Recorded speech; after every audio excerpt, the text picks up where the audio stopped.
Wildfires like this are getting more and more common. Extreme drought and climate change create the perfect conditions for fire to rip through a forest. But there are other factors at play here too.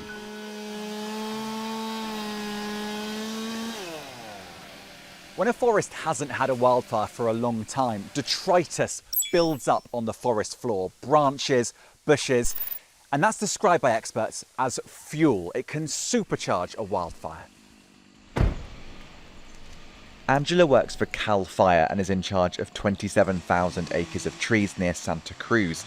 Her team is removing the fuel on the forest floor. Every year, much of this material is burnt, sending carbon dioxide into the atmosphere. Really, the only options that we have at this point is to either chip it or burn it in piles or broadcast burn it. Ideally, there would be a better use, yeah. That's the problem San Francisco startup Charm Industrial is trying to solve by turning unwanted biomass into oil and pumping it back into the ground.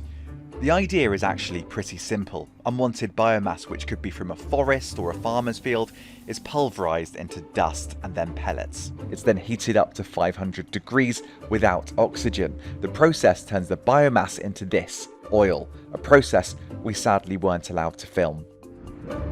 Kelly Kinetic is the company's co-founder.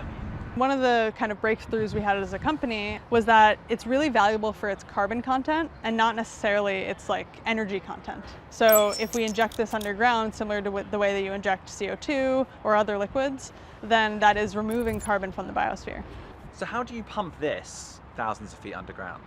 So actually this is similar to just reverse oil drilling. So you can take the same sort of infrastructure of pumps and filters and injection pieces to pump it back underground and just refill similar wells.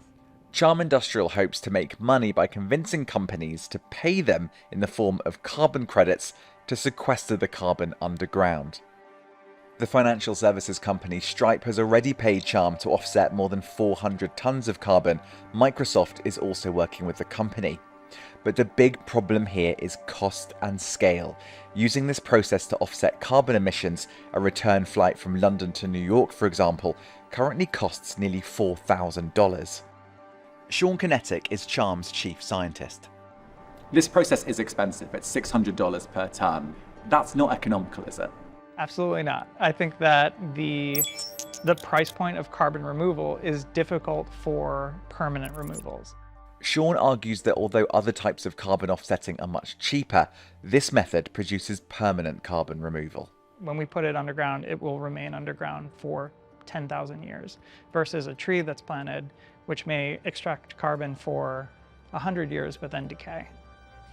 We put Charm's idea to two climate change experts. First, Mike McGurk from the Colorado School of Mines.